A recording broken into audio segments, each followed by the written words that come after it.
Bom dia, graça e paz a todos. Gostaria de convidar a igreja para abrir comigo no livro de Romanos 1, versículo de número 18. Serei bem sucinto, objetivo, são 9 e 19.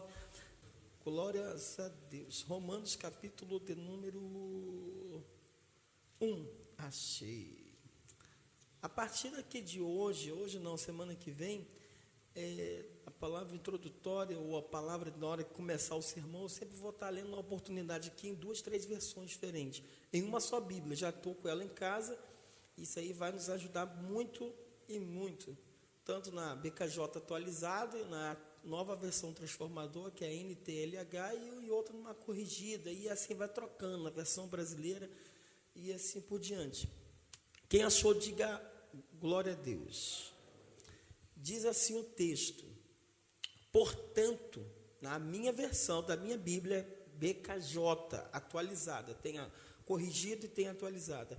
Portanto, a ira de Deus é revelada dos céus contra toda impiedade, injustiça dos homens, que suprimem a verdade pela a injustiça.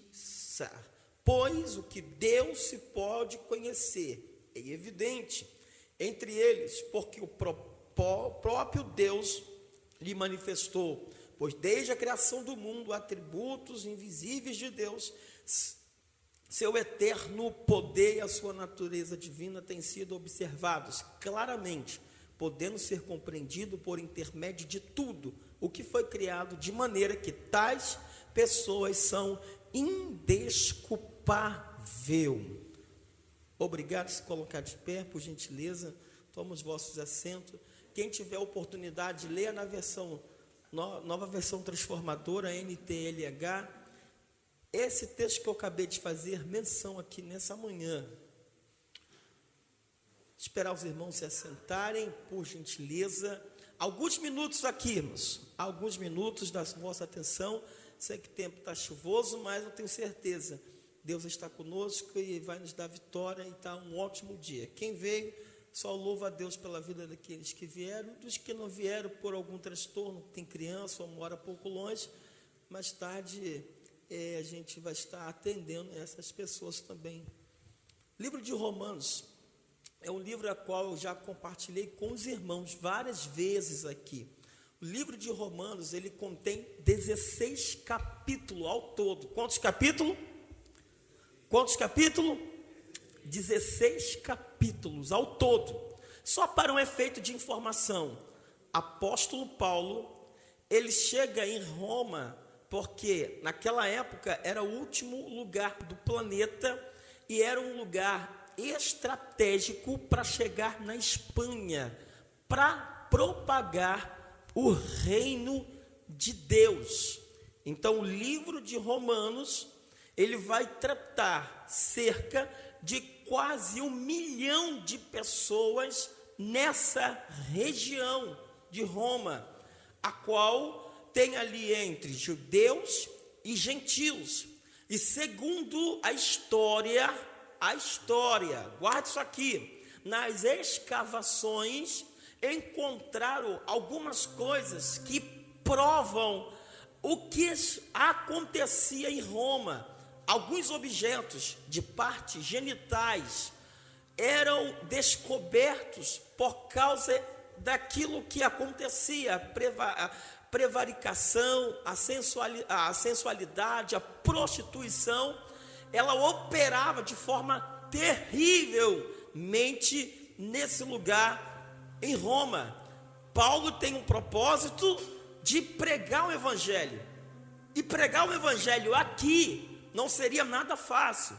Um exemplo, imagine você pregar termos judeus que conhece a Torá, conhece os 5 primeiros livros da Bíblia, e pregar também, ter um linguajar para aqueles que não conhecem o evangelho.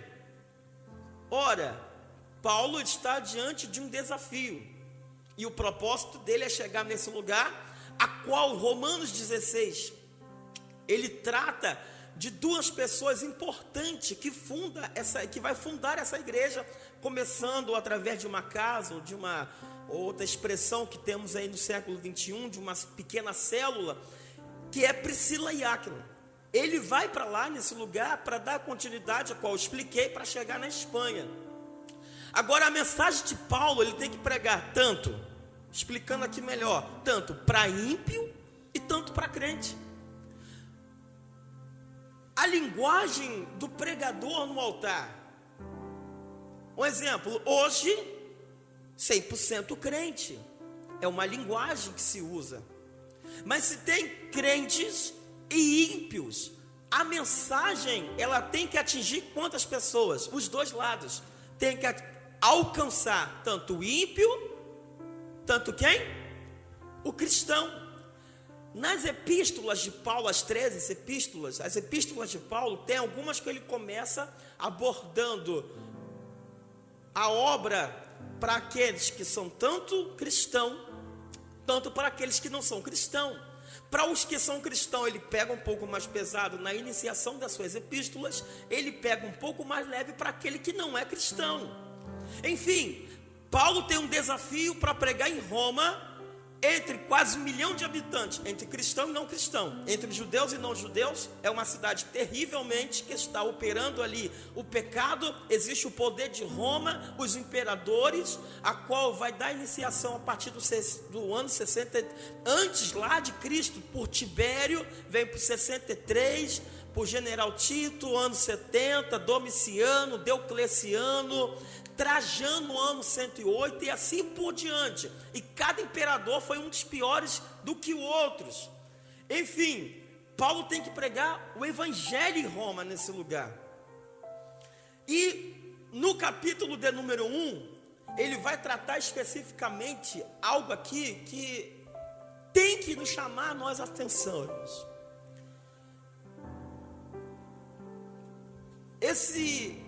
Essa palavra aqui tem que nos chamar-nos atenção.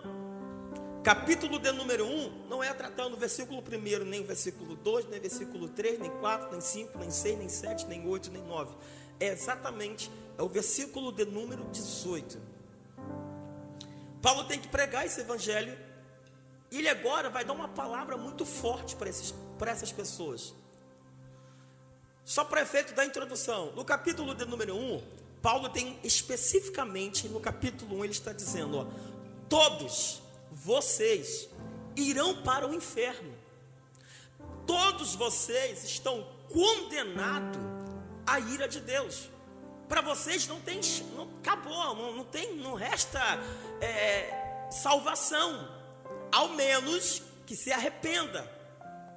No capítulo de número 2, ele usa o texto dizendo assim, ó, porque para Deus não há acepção de pessoas. Aí, ontem fui cortar o cabelo, algumas pessoas me bombardearam de algumas perguntas e falou assim, tem gente, pastor, que faz acepção de pessoas, né? Quem de repente quer um pouco mais de condições financeiras, de quem é branco, de quem é escurinho, tem gente que faz acepção.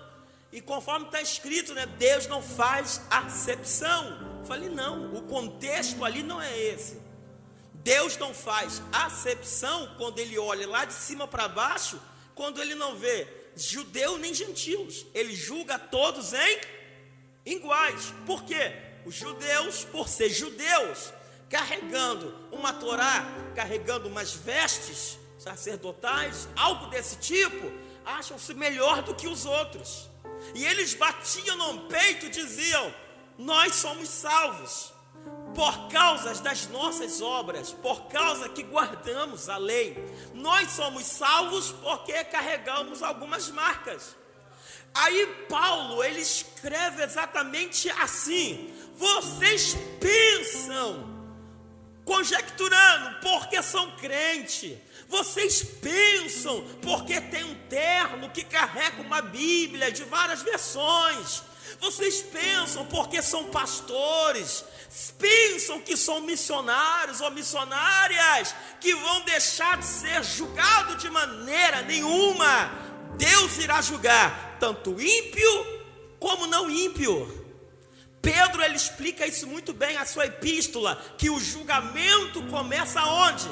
Na nossa casa e não lá fora. O termo chulo aqui bem embaixo, o pau ele começa a quebrar onde? Aonde começa a cobrança? Aqui dentro. Depois vai lá fora. O julgamento começa aqui, depois vai lá para fora. O destino dos ímpios, a gente já sabe. O destino daquele que não se converteram, a gente já sabe claramente. Mas ele está tratando aqui com os judeus, no capítulo de número 2. Vocês dizem que não pode fazer, mas faz. Para Deus não há exceção. Ele irá julgar todos iguais. É porque vocês carregam uma Bíblia que não vão ser julgados, vão passar pelo crivo, vão passar pelo julgamento, vão passar pelo pente fino. Deus, ele conhece meu coração quando eu estou... Sabe como que é o exercício do caráter? Não é quando todos estão perto de mim, é quando eu estou sozinho, é aquilo que eu faço que ninguém vê. É quando às vezes eu estou falando de uma pessoa e quando eu não deveria falar.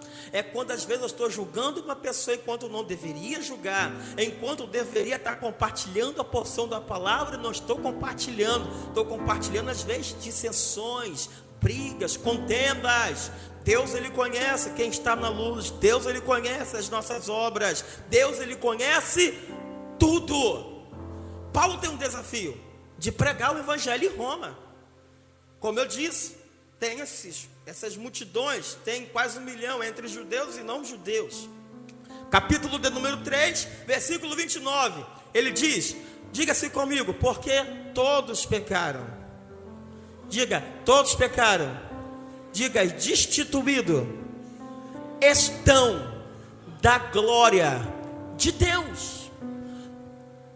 Ontem uma pessoa falou assim comigo, algo assim, olha, eu busquei informação com uma pessoa que está lá no Havaí, olha só, por essa pessoa estar lá, busca muita informação, eu falei, o que a pessoa compartilhou? Falou que os judeus têm preferência, que os judeus já conhecem a Deus, por isso que Cristo, ele veio não para eles, veio para nós. Eu falei assim, calma aí, sabe por que Cristo veio? Porque a humanidade estava debaixo do pecado. Romanos 3:29 diz, todos, diga comigo, todos pecaram. Os judeus também pecaram.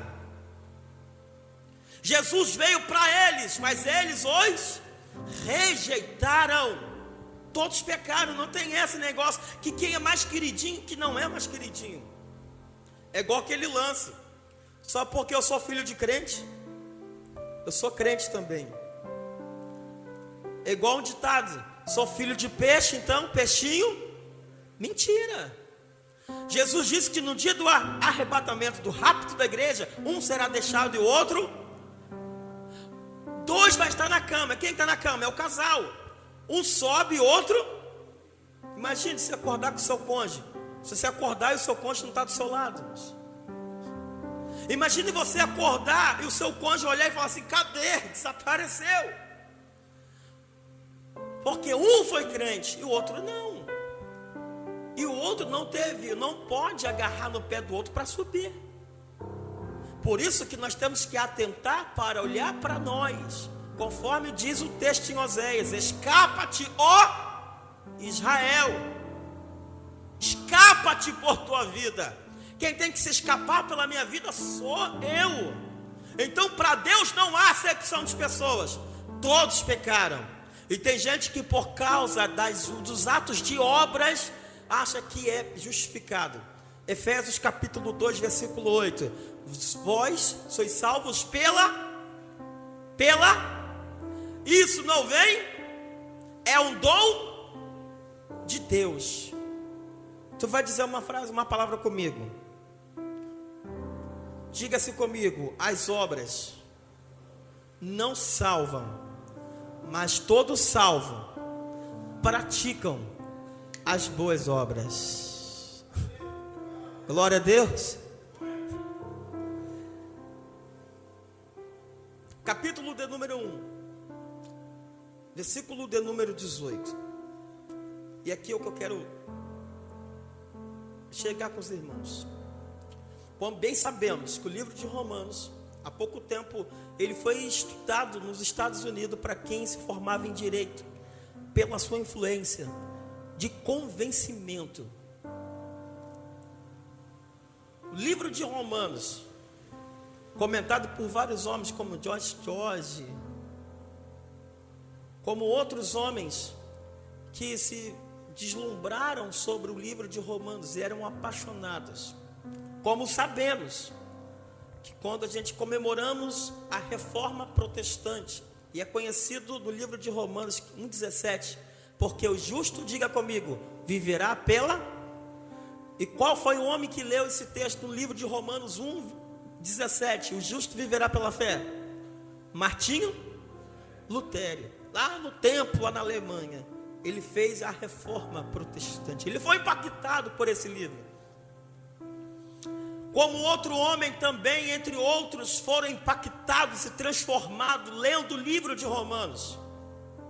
Como outro também chamado, lá no norte da África, ele está no ano de 1766.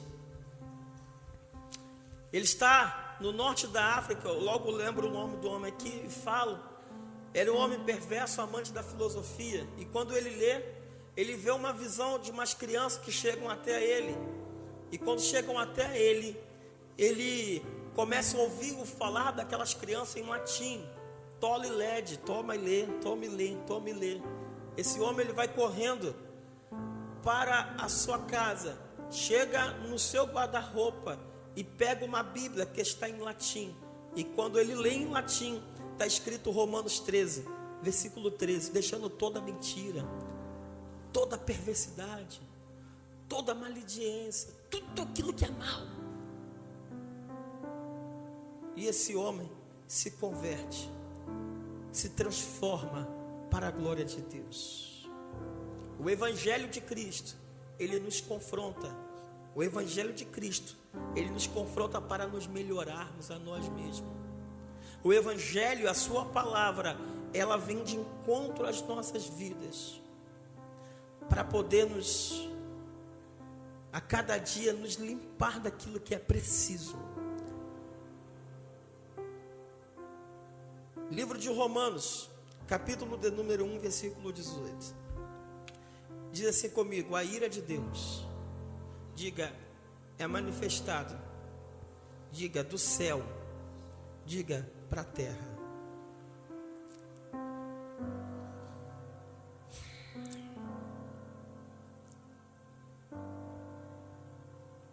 No outro dia o Senhor até melhorou para mim. O discipulado nosso, eu vou voltar com o discipulado, estou passando nesse mês agora, no começo do mês, em nome de Jesus, eu vou voltar com o discipulado. E o discipulado nosso, a proposta é começar dentro do livro de Romanos. O livro de Romanos é todo o evangelho embutido, é como se fosse em um só. Se eu precisar falar da graça, no livro de Romanos eu vou achar. Se eu precisar falar da justificação, no livro de Romanos tem. Se eu precisar falar sobre a predestinação, no livro de Romanos tem. Sobre a condenação eterna, no livro de Romanos tem. Se eu precisar de tudo aquilo que fala do cerne do cristianismo, está embutido em um livro só, livro de Romanos. E no livro de Romanos, capítulo de número 1, versículo 18, é manifestado a ira de Deus do céu para a terra. Diga assim comigo: do céu, diga, para a terra. Vou até fechar aqui a nossa Bíblia. Daqui a pouco a gente já ministra a Santa Ceia do Senhor.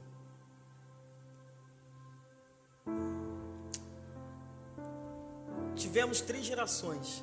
A primeira geração, diluviana, que foi a chuva que Deus mandou sobre a terra, e Deus acabou com aquela geração.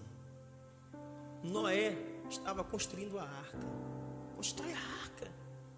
Prega para esse povo. E o povo não ouviu. E veio o quê? Dilúvio. Diga assim comigo: a primeira geração, Deus acabou com ela. Deus acabou com aquela geração. Segundo, a arca para no pico do Ararat. E Noé e a sua família são salvos. A segunda geração, os nenevitas. No profeta menor, no livro de Naum, relata que os nenevitas, eles se arrependem por um momento. Mas pelo outro momento, os nenevitas, tão cruéis.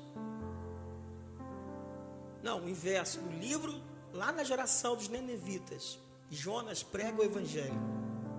E eles o quê? Se arrependem. Deus usou Jonas e falando assim: olha, o mal vai vir sobre esse lugar, vai destruir esse lugar. O que que o rei fez? Coloca até os animais para jejuar. Jejum os animais, para desviar a ira sobre esse lugar. É só uma pequena introdução aqui. E o rei se arrepende. A ira que estava para descer sobre os nenevitas não desce. Mas no livro de Naum, aí sim, eu explico aqui, eles não se arrependem, Deus vai trazer a consequência para aquela geração. E Deus destruiu a geração dos nenevitas.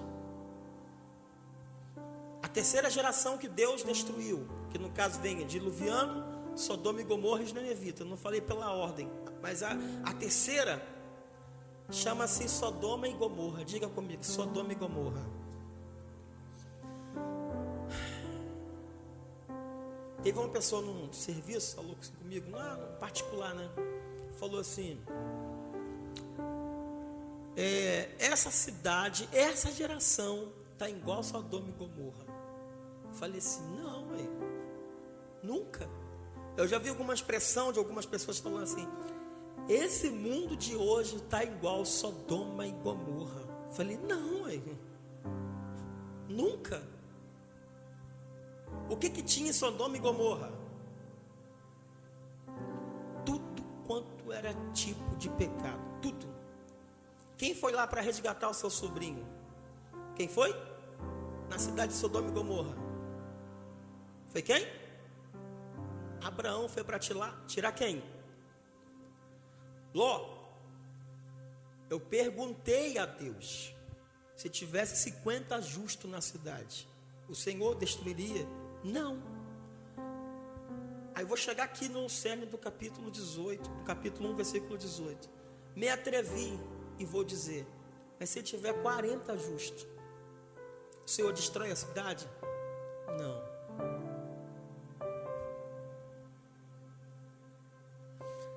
Vou me atrever e fazer uma outra pergunta. Se tiver 30 justos na cidade, o Senhor destrói a cidade? Não. Mas se tiver 20 justos, o Senhor destrói a cidade? Não. Vou um pouco mais além. Mas se tiver 10 justos, o Senhor vai destruir a cidade? Não. Mas se tiver injusto, pega isso aqui, se tiver um justo, não destruirei a cidade. O que Deus faz? Usa Abraão. Vai lá e prega, vai lá e resgata seu sobrinho Ló. Sai correndo da cidade. Quando ele corre, a sua companheira está com ele. E ela vem correndo com ele. No momento, no meio do caminhado, o que ela faz?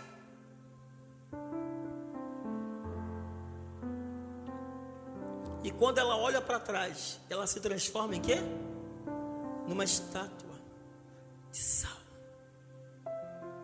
Eu nunca vi estátua de sal, mas Deus fez ela virar estátua de sal. E Deus só destruiu Sodoma e Gomorra. Diga-se comigo, porque tirou. Diga, um justo de Sodoma e Gomorra. Diga-se comigo, 3 gerações. Diga, passou. Diga, e Deus destruiu. Diga-se comigo, a 4ª e a última geração. E aonde vivemos essa 4ª, a última geração? Aonde? Hoje. Aí Jesus falou, presbítero Odivan, falou assim: no grande dia do julgamento, vai haver menos rigor para Sodoma e Gomorra. Aí ele cita, para os nenevitas, do que para esta geração. É a geração mais podre, é a geração mais nojenta, mais imunda, pecadora, é a de hoje, do que foi as 3 juntando juntas, ao do que passou. Hoje é a geração que está numa velocidade imensa daquilo que é o contrário às Escrituras Sagradas. Jesus falou no Apocalipse assim: aquele que aumentar e tirar um tio desse livro, o seu nome será arrancado do livro. Hoje temos uma Bíblia chamada eclusão. A Bíblia chamada dos homens. Tem até coisa técnica para falar o que é certo, mas eu nem sei, porque eu não sei. Mas diz que a Bíblia é chamada dos homens sexuais.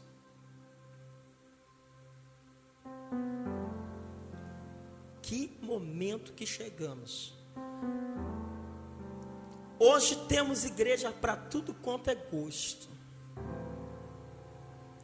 Hoje igreja, nada contra, cada um que só cada um. Da parede vermelha, parede azul, parede preta, sei lá.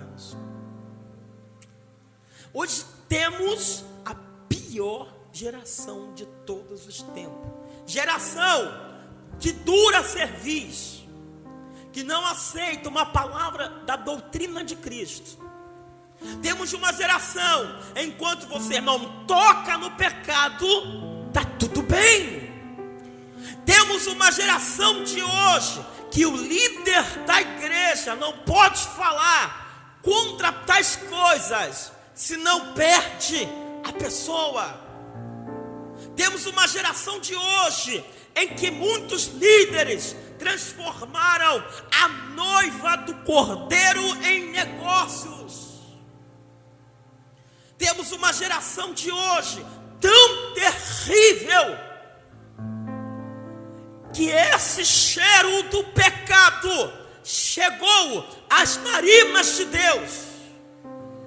E o que Deus, agora ele olha para a terra e diz: essa terra está imunda, pior do que Sodoma e Gomorra, pior do que os nenevitas.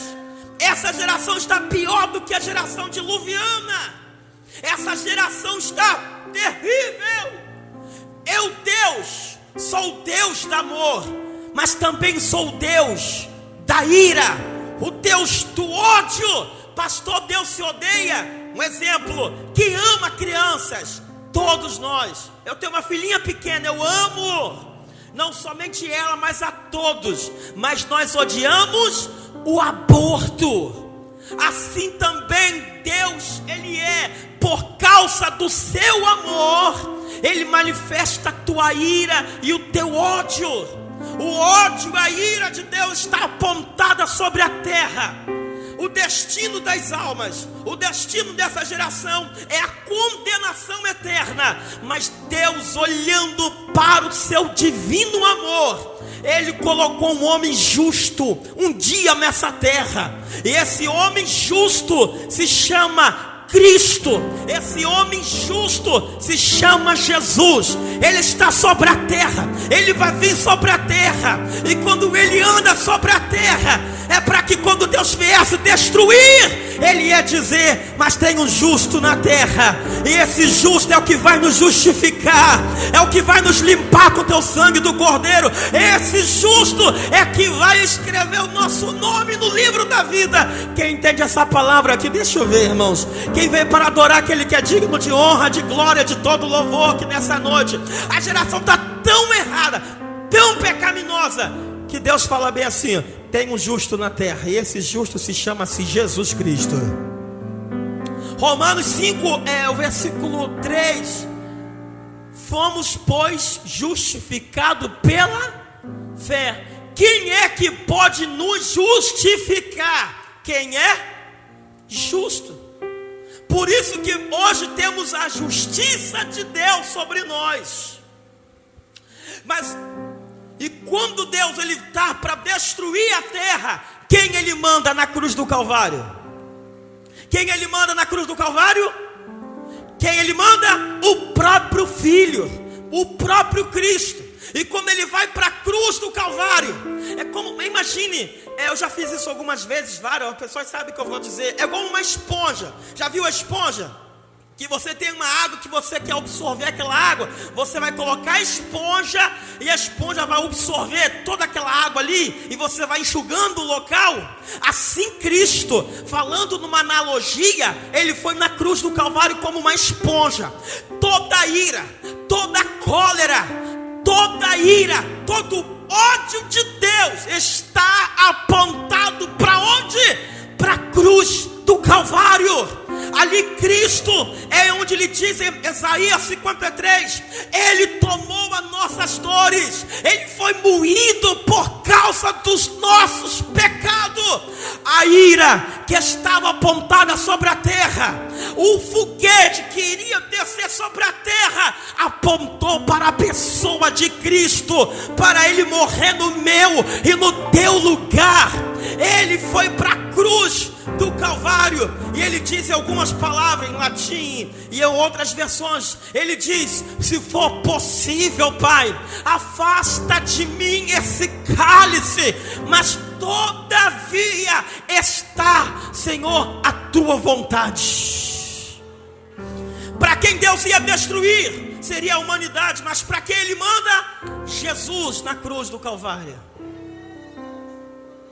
E por causa de um justo, Deus não destrói a terra. Escute uma coisa. Você acha que nós somos tão bons e autossuficientes assim, irmãos? Não, é por causa de um justo que pisou na terra, Cristo. Nós somos falhos e pecadores. Quem é que nos justifica? Cristo. O seu amor é tão imenso que a ira que estava para vir sobre a terra, Jesus para na cruz do Calvário. Diga-se comigo, Ele pega. Diga, Ele pega toda a ira.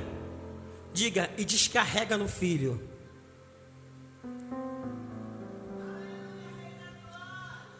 Quem absorve toda a ira? Diga comigo, Jesus Cristo. A ira de Deus é manifestada sobre, diga comigo, a terra. E quem para essa ira? Quem vai fazer um paredão da sua grande e imensa misericórdia? Cristo Jesus. Não era para você estar aqui. Não era para eu estar aqui. E às vezes tem alguns que se acham melhor do que o outro. Gente, não é por nós, é por Cristo. Tem gente que pensam que é melhor, mas só é o que é porque Cristo morre aonde? Na cruz do Calvário. Cristo pega para Ele toda a ira de Deus. Por isso que Ele fica com medo. Se for possível, afasta de mim. Ele diz lá na Telestai: está consumado, Deus. Está consumado. E Ele pega para Ele toda a ira.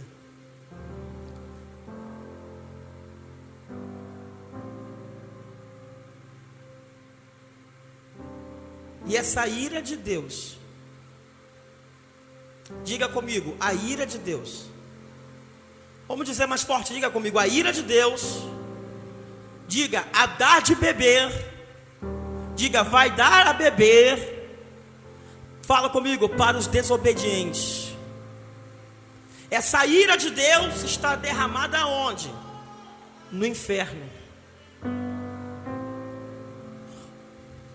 Toda a ira que o cordeiro pegou para ele, despejou naquele lugar.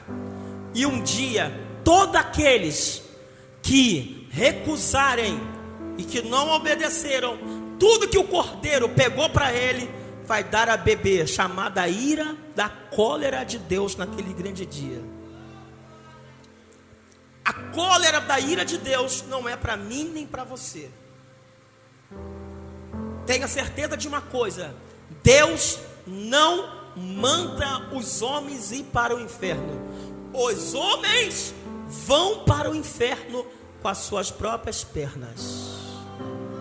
Deus não vai dar de beber da ira. O próprio homem vai caminhando para beber da ira de Deus. E aonde está, pastor Kleber, a ira de Deus? No grande dia, conforme Apocalipse número 14, que naquele grande dia Deus dará a beber todos aqueles, a ira de Deus que está derramado naquele lugar.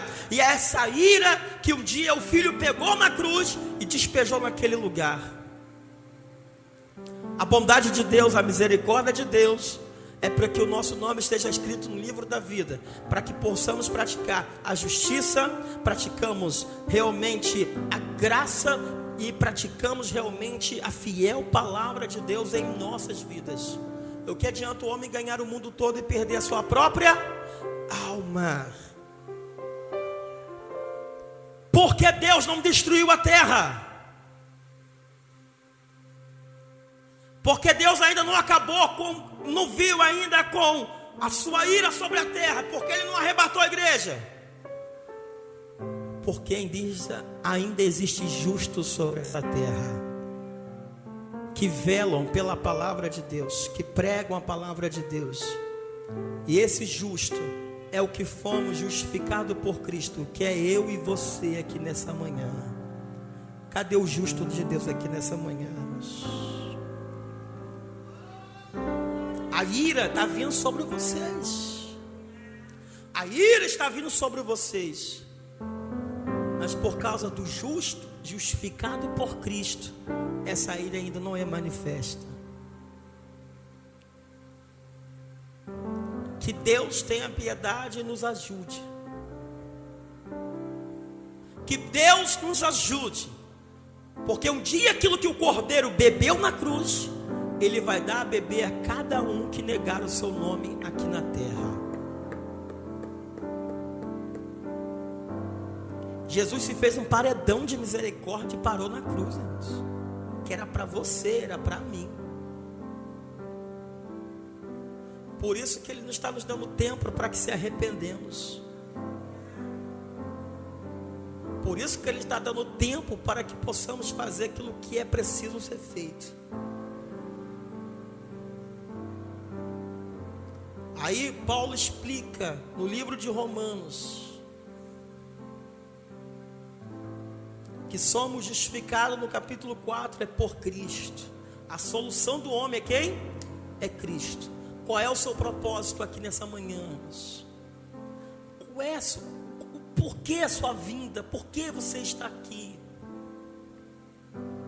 Como diz o texto em Coríntios, tem muitos que dormem, não discernindo o corpo. O que é o corpo do Senhor? É a igreja. Eu estou aqui, mas eu não sei qual é o meu propósito do corpo. Eu não estou discernindo. A minha vida tem que ter um propósito nesse lugar. Eu estou no corpo de Cristo, mas eu esqueço que Cristo é o cabeça, e nesse corpo eu tenho que ter discernimento. Se nós morremos hoje, acabar a vida hoje, agora, o nosso destino, a nossa alma, desperta tu que dorme, levanta entre os mortos e Cristo te iluminará. Que Cristo nos tenha piedade de nós, irmãos. Quer um conselho? Não se decepcionem com nada na terra. Foque em Cristo. Sabe por que muitas coisas não me decepcionam? Porque quando você tem a leitura antecipada das coisas, você está tranquilo. O homem pode te dizer não, mas só quem pode dar o sim para nós que precisamos é quem? É Deus. Mas ninguém. Tem gente que está correndo aqui e acolá, irmão, procurando o lugar onde cabe a pessoa. Eu tenho que caber, sabe onde? É na plena vontade de Deus. Eu estou na vontade de Deus. Eu estou procurando qual é a minha denominação, qual é a igreja melhor, qual é a que me encaixa no perfil. Jesus está voltando. Há muitos anos atrás, cabelo cortadinho, alguém me chama e falou bem assim: vem para cá, eu vou te treinar a sua oratória. E quando eu percebi, tinha saído da minha igreja, Assembleia de Deus, não vou citar o nome aqui, para estar nessa outra, eu estava lá no altar, irmãos, falando para um lugar, acho que mais ou menos 4 vezes maior do que isso aqui. E quando um dia ele usou algum mecanismo comigo, ele falou assim: eu preciso de você para alguns mecanismos. Hoje eu tenho entendimento disso aí.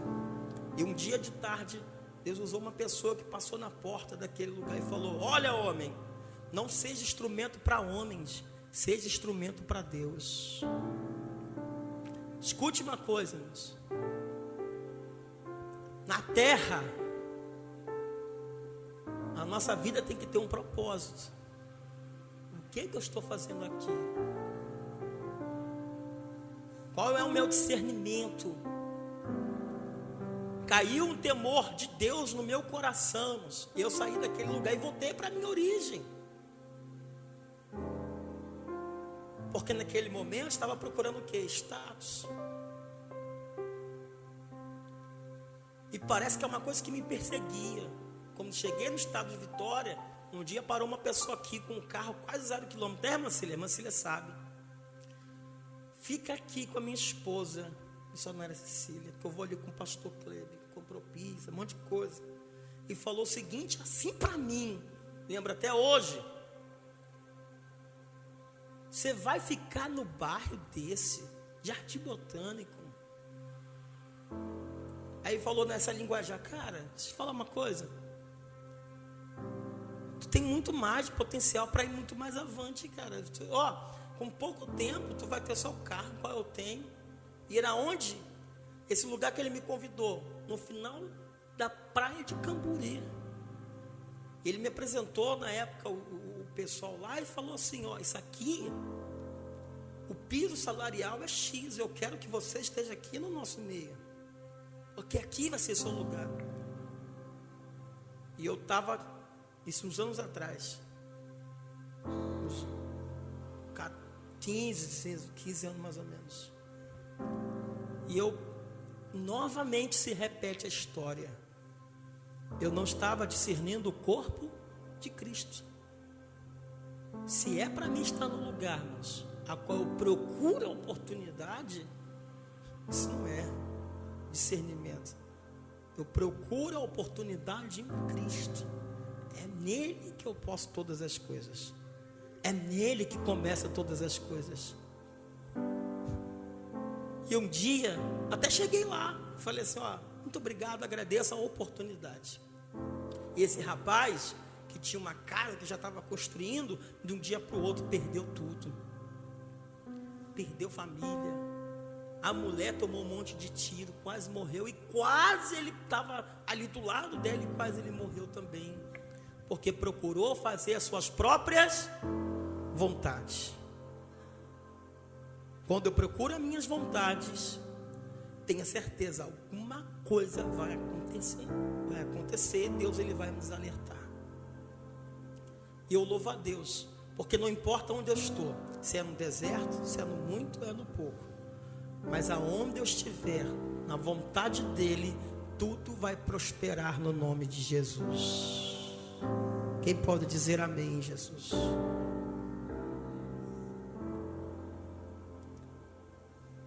Diga assim: Deus é bom. Eu começo às vezes a ver tantos problemas. Isso aqui não gostei. É difícil ver problema em mim, né, irmãos? Eu comecei a amenizar entre os conflitos entre eu e Camila, porque todo caso tem um conflito, né, irmãos? Se não tiver, né? Já teve algum conflito em casa? Não precisa confessar tudo, não, velho. Já, né? E a Viviane é meio... Cadê ela? Tá aqui, ela? Tá, não, ela é brava, né, velho? É pra ver. Viviane vira até concreto aí, irmão. Já vi ela.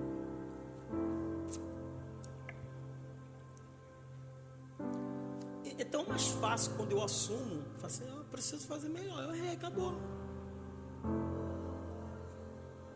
Do que às vezes só transferir para outro.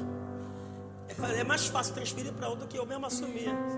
Reginaldo, essa esposa é brava? Não, né, mano? É brava. Aí, vai. Mas sabe como solucionar isso? É quando eu enxergo em mim, em que eu preciso melhorar, mano. Não é em outros, é em mim. Meu maior projeto não está em quem está do meu lado. Meu maior projeto é em mim. Para com isso. Todo lugar vai ter problema. Minha mulher não é perfeita. O marido da minha mulher, a Camila, que é o esposo dela, que sou eu, não sou perfeito. Mas existe um que é perfeito, que é Cristo Jesus. E é nele que começa todas as coisas. É nele, acabou. Acabou. Por isso que tem pessoas que não se afirmam em lugar nenhum. Mas existe propósito, é lógico, né? O sentir de Deus ficar aqui. Mas tem gente que vai pulando. Você lembra do jovem que veio para cá? Mas veio há muito tempo. Já um jovem de 40, 50 anos. Falei: você vai até ficar, mas não vai durar 3 meses. Não foi o que eu falei? Porque tem coisas que é assim, presbítero. Forte, né, velho? Então, eu estou em paz comigo. Quem está em paz consigo mesmo? Tem pastor que se desespera, irmão. Ai, meu Deus. Irmãos, a obra é de quem? É de Deus. Essa igreja é de quem? É de Cristo. Eu não sou dono de... São 3 minutos, aí fecha 10h10, a gente começa a administração. Falta 2 minutos, tem ali o relógio digital. 2 minutos. Teve uma pessoa que falou assim comigo ontem, na barbearia, me fez um monte de perguntas. Ele falou assim: eu tenho que buscar, pastor, o reino? Eu falei: não. Tu não tem que buscar, o reino já está dentro de você. Segundo, quando você tem o reino dentro de você, você governa. Quando você governa, você sabe o que é bom para a sua vida. Eu não sou dono da ovelha. Eu sou aqui a pessoa que Cristo colocou para pastorear. E é você que tem que governar a sua vida na direção do Espírito. Você que tem que ver o que é o melhor para a sua vida. Quando você tem um reino dentro de você, você governa. Porque aqui você tem um reino dentro de você. Aqui eu tenho a palavra da orientação, a palavra pastoral. Mas quem que tem que tomar o seu protagonista da sua história é você e não eu. Aqui a ideia é de se pregar a palavra e não é de manipular ninguém. Ninguém pode estar aqui obrigado. Ninguém pode estar aqui porque foi pego pelo cabresto, porque foi ameaçado. Não, você veio aqui porque é crente, irmãos. Você veio aqui porque é cristão. Você veio aqui porque precisa servir a Ele com alegria. Você não veio aqui pela obrigação. Você não veio aqui empurrado. Você veio porque quer adorar Ele, somente a Ele, em espírito e em verdade aqui nessa manhã. Quem veio adorar o Senhor em espírito e em verdade aqui? Deixa eu ver, irmãos. Quem veio adorar Ele em espírito e em verdade, adorar a Ele. Quem tem o reino dentro de você aqui nessa manhã? Deixa eu ver, irmãos. Quem tem o governo de Deus dentro de você? É isso. Então governe a sua vida na direção do Espírito. Prossegue para o alvo que é Cristo.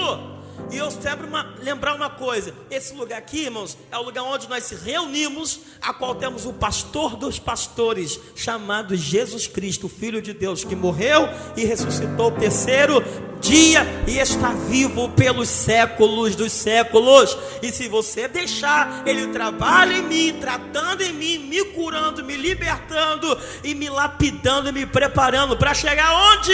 Não para chegar em altos lugares da terra, mas para chegar onde? No céu de glória que Ele foi preparar para nós. Que Deus nos abençoe nessa manhã, no nome de Jesus.